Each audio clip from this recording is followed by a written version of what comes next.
and concerns that we must accept and that we have a problem with these days as men is that for the greater part of our growing up, our manhood or the philosophy of manhood that we were taught in the various cultures that we come from largely rested on our ability to provide for our families, isn't it? Men need to provide, and this is not itself false. But when that teaching is applied when the true philosophy of manhood has not been taught, we have seen it later creating problems. For example, when you are a man and you lose your job and your wife gets a job. What then do you call your manhood? Because you are no longer the provider. Or you have a job, she has a job, she gets a promotion and it's double your salary. What then is the definition of your manhood? To the extent that one of the reasons why then men become physically violent, abusive, it is when they come face to face with the fact that they have never known what it means to be men. And now they are facing an environment where all their definitions of being a man are being stripped away. And you feel naked and exposed as if your wife can see the emptiness of your manhood. So that fear drives a man to want to quickly overcompensate for the lack of inner manhood by becoming physically abusive.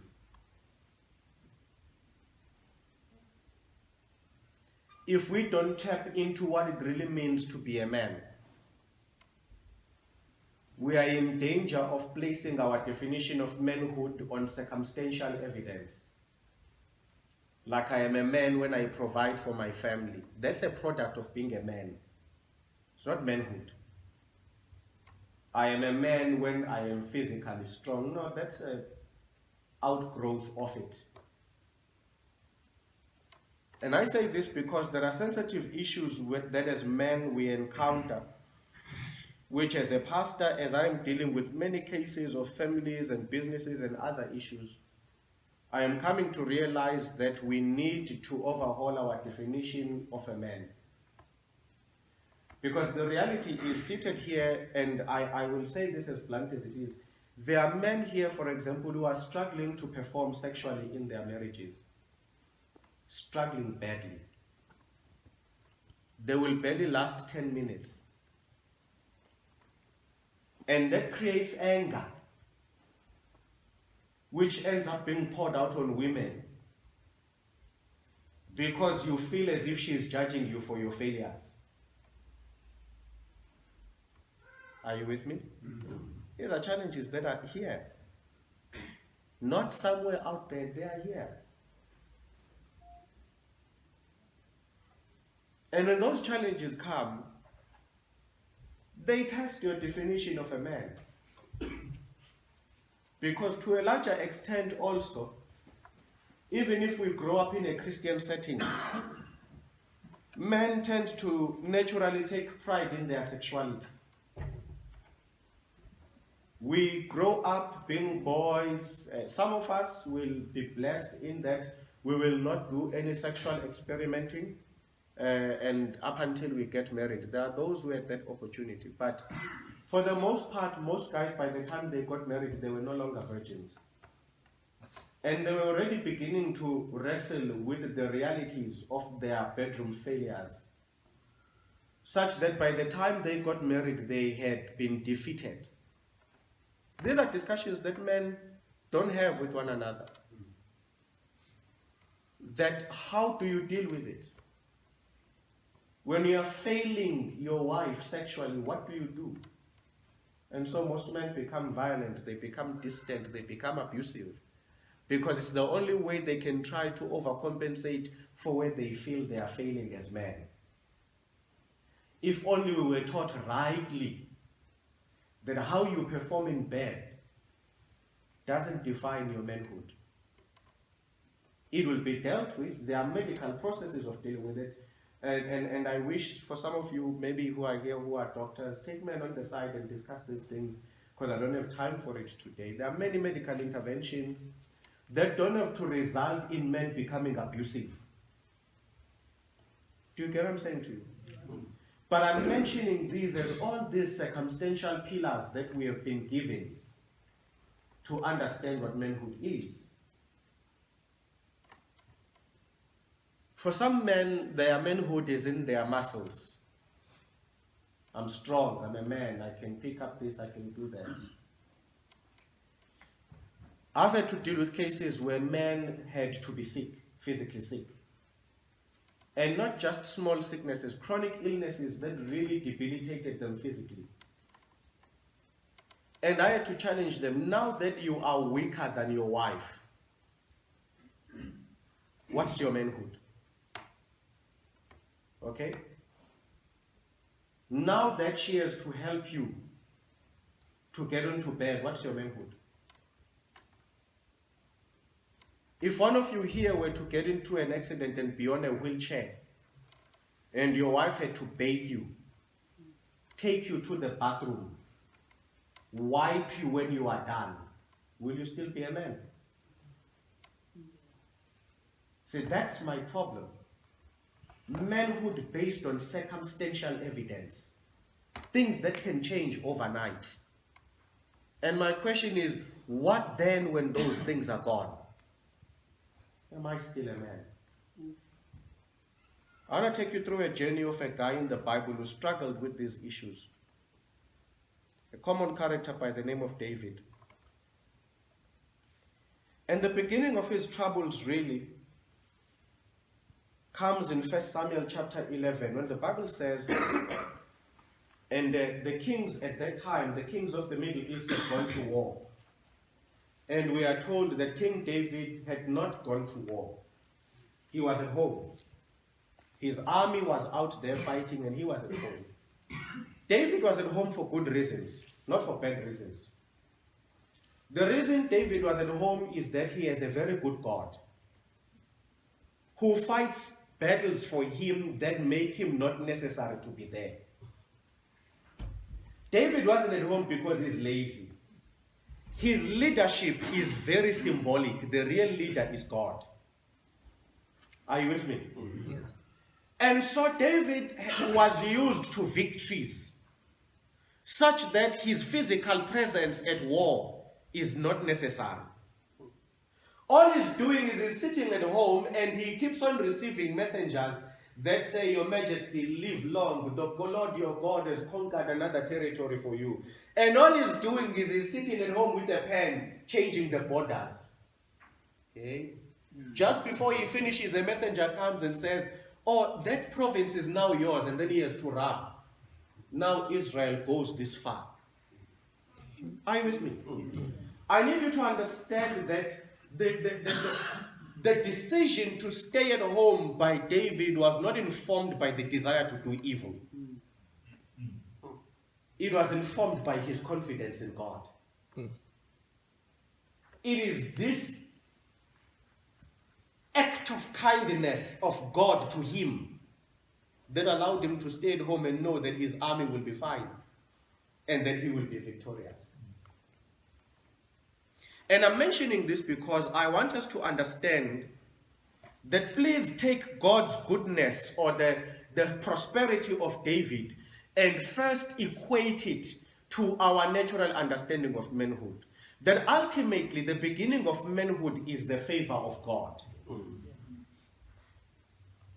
That like David, our initial position is that by being born males and becoming men, it is the gift of God to us. It is his act of kindness to us. Just like it is his act of kindness that our women are women. Do you get what I'm saying to you? That is why it never makes sense when you say you want to be gay. Because it is a rejection of the gift of God to the gender that he has positioned you in. I don't know if you get what I'm saying to you. The genders we are in are the gift of God. And when we reject them for the other, we are rejecting the gift of God in the role we were supposed to play in that gender. Okay? Now, David, as you know the story, is walking on the rooftop. And while he's walking on the rooftop, he He's got his palace, and for some of you who would have gone to Israel or have seen the pictures of how Israel looks like, Jerusalem is a mountain. The whole city is built on a mountain, whose bigger mountain is Mount Zion. All right? Yeah. It's a very rocky landscape. The only valleys they've got is the River Jordan and its surroundings. Okay? So, and the architecture of the Middle East will be like the houses look like they are steps to each other. There's one here and then there's one here. And from the rooftop of this one, you can jump to the rooftop of this house. So he's standing on top of his palace. He has a good view of all the houses that surround him. And I'm going to come back to the houses issue. He then looks and he sees a woman bathing. Of course, in those days, glass, as we know, it had not been invented, windows and shutters.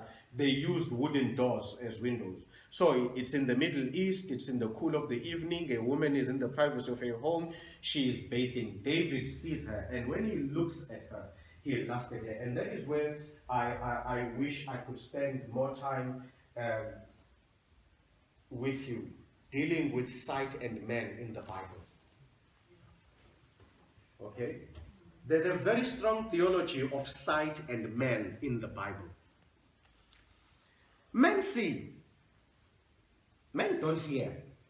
Men see. And when men have seen, they want to touch. And only when they have touched do they have time to hear. Okay? That's how men are. We see, we touch. Then, if what I touched was pleasurable enough, I have space to hear. And by the way, to those of us who are married, this is exactly what frustrates women about us. Because after a great sexual experience with your wife, you just want to sleep.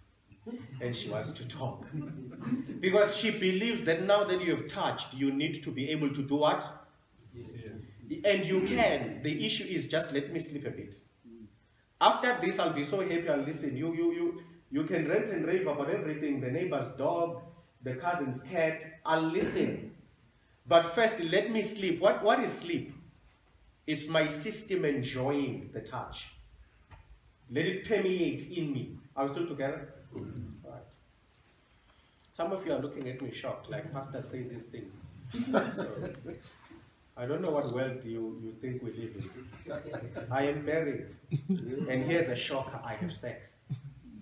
But don't tell Jesus. I said because people somehow have this idea that when a pastor gets into his bedroom, you just say to your wife, let me pray for you. But very quickly on this issue of sight, I will not deal with it in detail, but I do want you to notice this. I want you to compare the sight of David with the sight of Isaac. When Isaac had sight, he saw Rebekah. At the end of his sight, he touched in order to verify whether it was Jacob or Esau. Now, whenever we read that story, we tend to miss the positive. Read the symbolism. God gave men temporary sight, not permanent sight. See, when Isaac was losing his sight, what was happening to him is exactly what God wants, symbolically. God has given a man sight only to see, temporarily. The minute you have seen your wife, your sight is supposed to die. Why do men cheat? You can still see, even after you have seen what you were supposed to see. The minute a man has seen what God wanted him to see, your sight is supposed to, and you must rely on your hearing and your touch. The trouble is we have not stopped seeing. And as long as you can see, you are in danger. A man whose sight is still at work, after he has seen, that man is dangerous.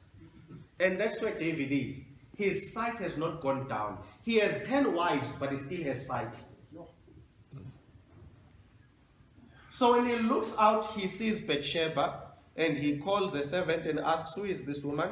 And he is told that this is the wife of Uriah the Hittite. And of course, he asks that she be brought to him, and she came and he seduced her, and they had their sexual encounter, and in the morning she went home. At that moment, nothing has gone wrong for David. Until about 3 to 4 weeks later, she says, I've missed my period. Now, every man who has ever attempted sex outside of wedlock would have heard that phrase at some point. And you would have shattered. Because you start thinking church board, parents, family.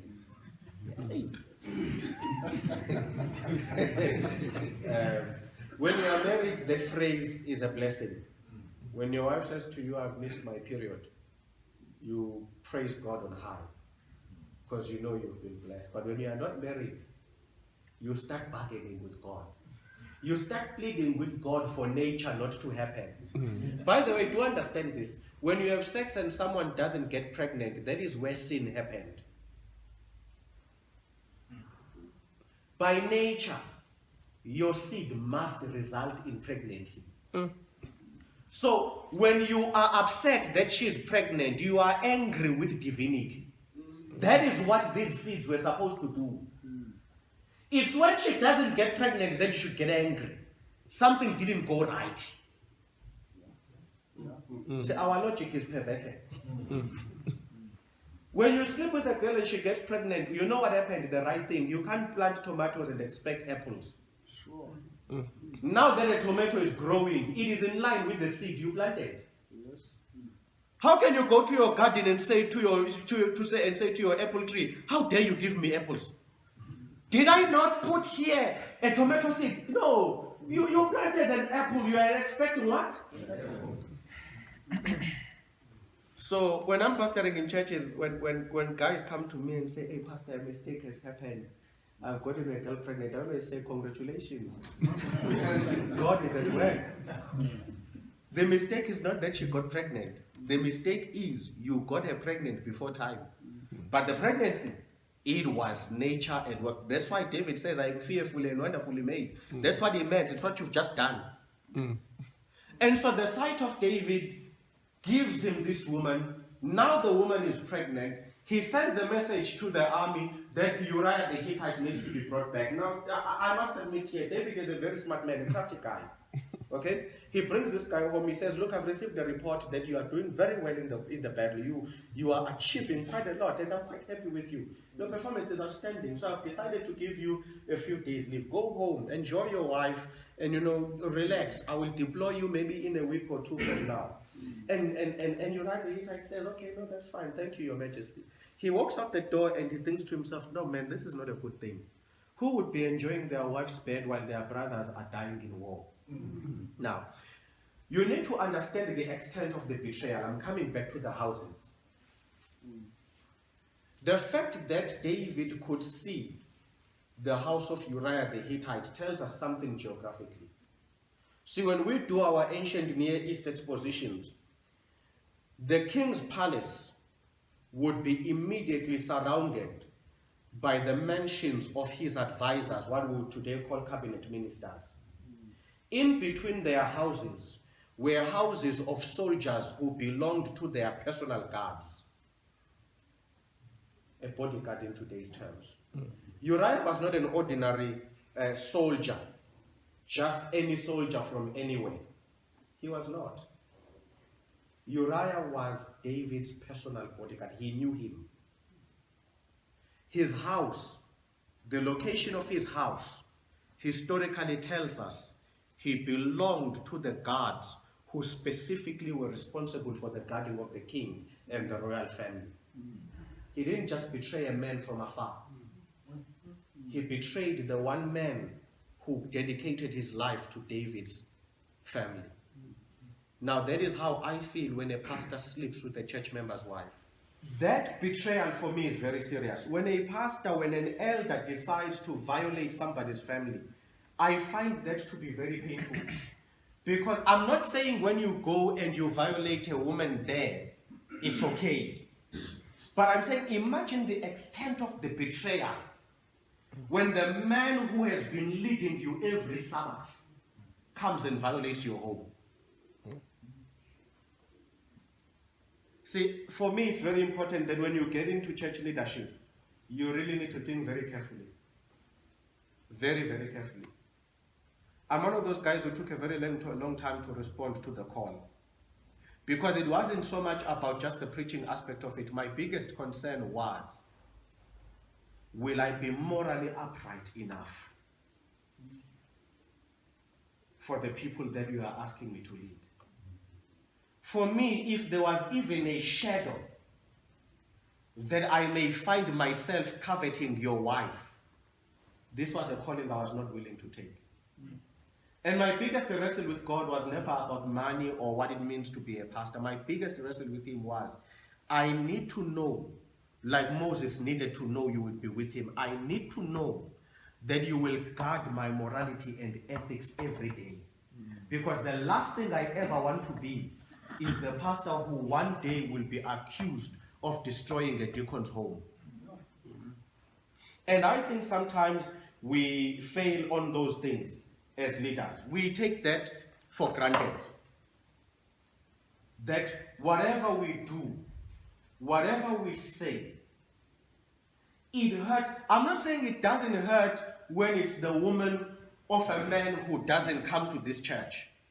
But I'm saying when the act of violation comes within these pews, something else. And David assaulted a man who had given his life to protecting him. And he actually did that. As soon as he left him, Uriah went outside and he stood outside of David's door and guarded him the whole night.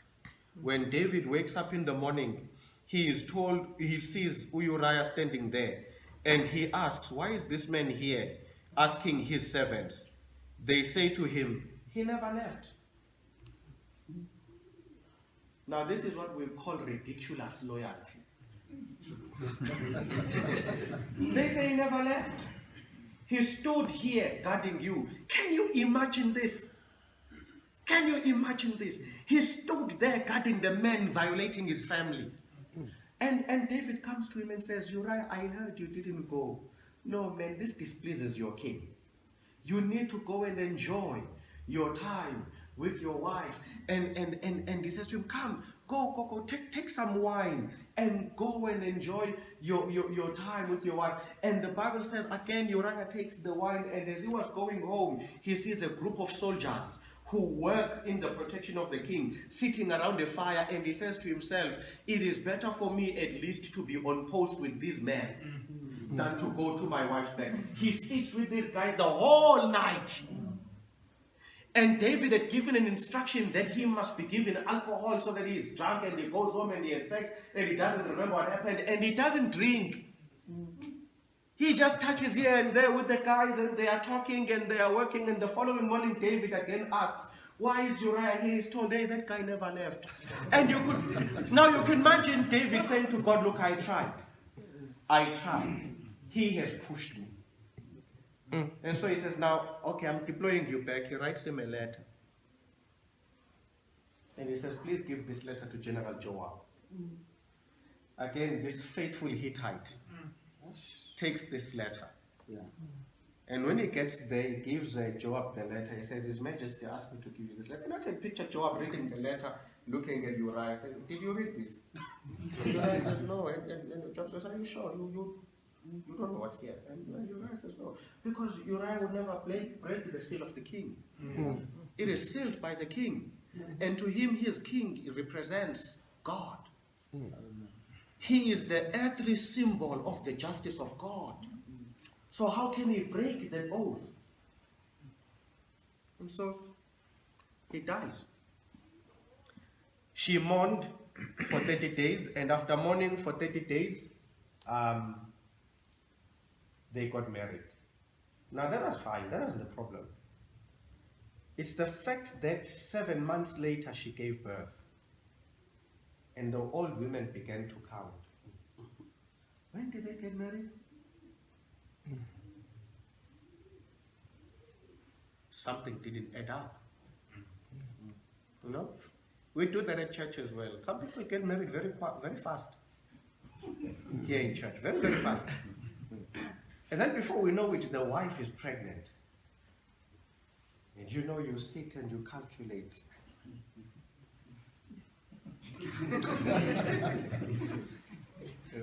I used to have a deaconess in one of my churches, elderly lady, in her late 60s.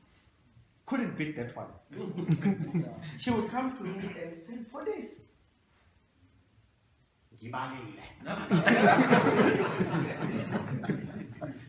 And I said, and I knew that she's going to come accurate. She'll tell me, for this, her dates on the 26th. On this day, we were at the wedding. You remember the Sabbath after that? There was a district meeting, so we could not welcome them. So we welcomed them the following Sabbath. She's counting for me. And she says, now she's giving birth. What is happening? And obviously, then I knew there is something I need to act on.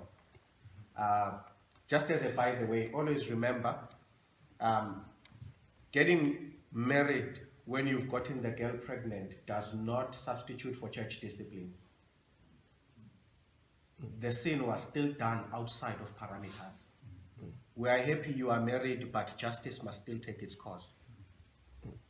There's a belief in our churches that once people get married, let's let go of the case. That's not in our church manuals. I don't know who invented it, but it's not a policy of the Adventist Church. If our calculations land before the marriage, we will act. These are policies of convenience that people have developed for themselves, but they are certainly not in the church. Okay, now let me wrap up the manhood issue of David.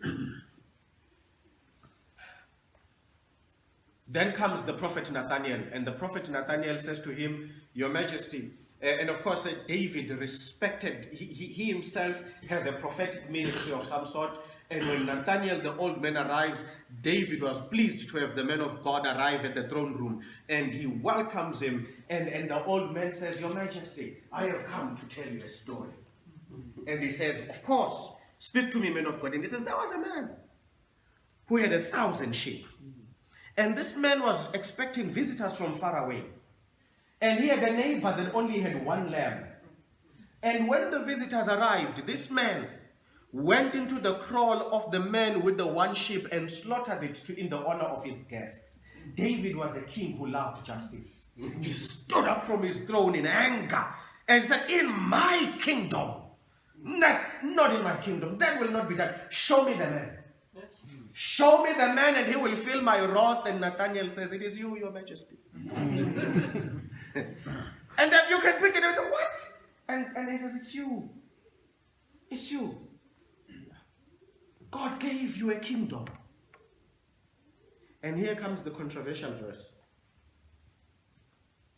And he gave you the wives of Saul, your master. And your own wives. And if you wanted more, would he not have given you? This is the verse that is pushing the polygamy movement. Because here, and you must be honest, here God speaks in the affirmative. I gave, not I allowed. I gave you the wives of Saul. I gave you your own. And if you wanted more, I would have given. Okay, but that verse needs to be discussed another day. Just leave it. And of course, David repents. David goes to God. He fasts for 6 days. And the child is born as he begins his fast. And he is told that the child is going to die. And on the 7th day, the child did die. That Bathsheba was carrying. Now follow me very quickly here. Immediately after that, Tamar, his daughter, who is a full sister to Absalom. Tamar and Absalom come from the same mother. Okay? He's got 10 wives, remember. From one of the wives comes Tamar and Absalom. From the first wife comes Amnon, the firstborn. Okay? Amnon, the firstborn, has sexual desires for his half-sister, Tamar. He consults his cousin, the son of David's older brother, on what to do about this. The cousin says, fake an illness. When your father comes to ask you what he can do for you, ask him to send Tamar to come and take care of you. When the request was made, David saw no sin in it. It's a brother asking for a sister to come and help because he's sick. He rapes Tamar. Tamar comes out of Amnon's room, crying, tearing her clothes. She's been raped. The whole palace reverberates with her tears. When everyone comes out, David goes to his daughter and asks, what happened? And she says, Amnon has raped me. David says, oh my child, these things happen. You'll be fine. Absalom is watching. And Absalom says to him, what is this? My sister gets raped and you do nothing because your firstborn, your favorite, did it. Huh? Second event, a child has been raped. A child has died, a child has been raped. When he does not act in justice, Absalom takes it upon himself to revenge his sister. I'll not get into the story, but eventually he kills Amnon. A third child has died. David is so angry about the death of Amnon. For 2 years, he refused to speak to Absalom. Absalom decides, you know what? I've had enough of begging my father to speak to me. After all, he is the cause of the problem. Absalom travels all of Israel, recruiting the tribes of Israel against his father. A nation is divided. Others are saying David is the king. Even if he did wrong, it is God's responsibility to remove him. Others are saying, no, a king is not a king by occupying a position. He is a king by following God's morality. He has failed God's morality. He must move. Are we still together? A nation goes to war. Now, I want you to see what has happened. One thing did David do. He slept with a man's wife and got him killed. That is his sin. Are you with me? His sin is to sleep with a man's wife. Look at the consequences of that sin. A man dies. An infant dies. A girl is raped. A firstborn is killed. A nation goes to war. Absalom gets killed. What happened? David, as the head and priest of the family, opens a door of sin which crushed his dignity and integrity. When his son Absalom rapes, he is morally bankrupt to call him to order. He feels he is in no position to discipline his children, not when he has just been found guilty by God. Are you with me? And this is exactly what I'm trying to address to you today. That if you do not get to the essence of your manhood, you will fail across the spectrum of the things God has asked you to do. See, a man whose manhood has no moral and ethical compass fails in the basic duties of becoming a parent. How do you tell your sons not to cheat on their wives when you are the master cheater to their mother? How? You can't. You are morally bankrupt. You are ethically invaluable. In one of the parliamentary sessions that we were watching recently, one of the EFF guys called our president a constitutional delinquent. I don't know where these people craft these terms. But that is what happens. Now you see, here's what I'm saying to you. When sin shakes your identity as a man, it leaves you morally unable to fulfill your callings as a man. Your fatherhood is questionable. Your leadership at church is questionable. Your leadership at work is questionable.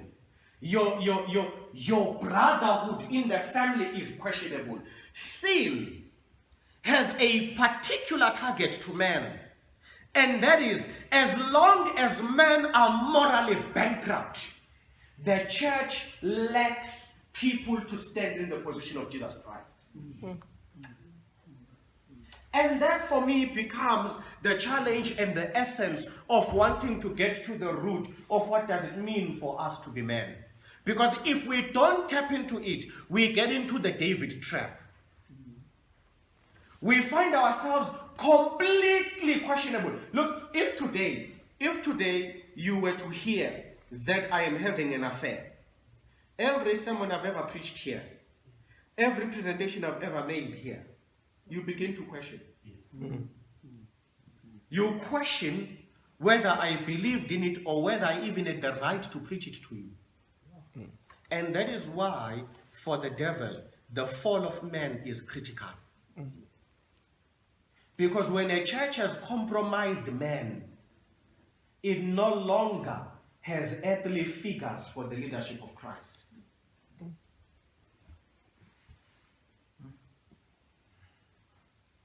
Do you understand what I'm saying? Issues are bigger than you as an individual. And the problem is men who act at an individualistic level of thinking, not understanding that your behavior as an individual impacts the reputation of a system and those who are in that system. Dr. Papu tells me an interesting story. We were talking in Cape Town. He says to me, you know, Fulisi, I had something that challenged me at home, and he says to me, he's got a friend, an acquaintance, who has been cheating on his wife, and he was using going to the gym as an excuse. Just that. He says he's going to the gym when he's going to do his things. Dr. Papu says there were GC meetings at the time, and they lasted about 3 weeks. So he was not in SA, he's in the GC, busy with meetings and all those things when he was still serving at the division. He comes back home after 3 weeks, and of course he's happy to see his wife, but he notices that there's some kind of tension in the house. Okay? Now most of you know Dr. Papu will know that he's a runner. Okay? So he says in the evening, look, I'm going for my jog. I'm going to gym. His wife says to him, yeah, go gym. And he says, I don't get it. It doesn't ring to me. He says, okay, no, I go and I run. And when I come back, I ask, that connotation, that comment you made about gymming, what was that about? And so the wife tells him the story that while you were gone, what unfolded is that your friend has been having an extramarital affair by going to the gym. Now Dr. Papu says, now we all have a problem. We can't go to the gym because of one man. Because of his conduct, all our gymming is questionable. Do you understand what I mean when I say to you, as a man, your moral compass impacts the reputation of the institution? Not just us as men. When you are involved in corruption, look, when you are involved in corruption, you as an individual, on television, when they show you, they don't say, Khethelo Mazibuko has been alleged of corruption. They always find a way to say an elder in the Adventist church has been found involved in ABCD. Now all of us must go to our Facebook and remove that part that says denomination, because we will need to answer, what kind of leaders do we have in our church?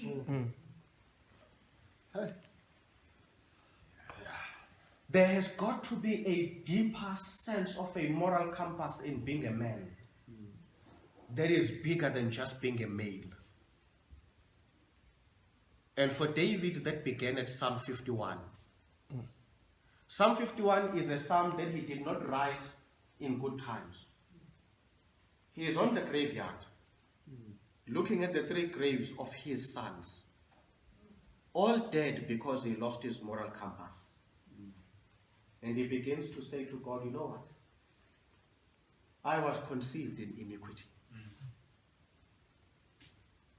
I am a sinner from birth.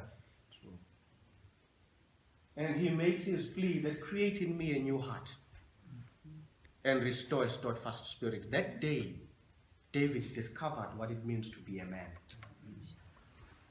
That to be a man, as I define it, what is manhood? That's why I said there's a difference between a male and a man. A male is a gender person. A man is a species upon whom God imbues the symbolisms of his leadership. These are 2 different things. And you need to decide whether you are a male or a man. A male is physical. A man is the software that runs the physical. You remain a male until God downloads his software in you. As soon as God downloads into you his qualities of leadership, which include unconditional sacrificial love, protection and service, then that day you become a man. On that day of Psalm 51, David became a man. And that is why later, years later, when Solomon had also lost his own direction and had become a male instead of a man, what do you read in 1 Kings 11? God comes to him and says, you have grieved me, but because of your father David, the man after my own heart, I shall show you mercy. What had changed? Is this not the same David who killed? This is what had changed. On the day of Psalm 51, he finally allowed God to download himself into him. And that's all I just came to say to you today. Graduate now from being a male and become a man. To be a male is not an achievement. You were born it, you had no choice. But it was God's gift to you as a foundation to manhood. Now, to be a man is not naturalized. To be a man is a choice. To be a man, you must give God a chance to download himself into you. And it is my prayer and my hope that the men seated here this morning are ready and willing for God to download himself into you. Being a man has nothing to do with what you like doing. You see, when you put software in a computer, I recently had a laptop that was a bit oldish. But I took a chance and decided to download Windows 10 into it. Because it was a 2014 laptop, so I thought, no, it might still have some energy. After I finished downloading Windows 10, that thing crashed. Till now, it refuses to switch on.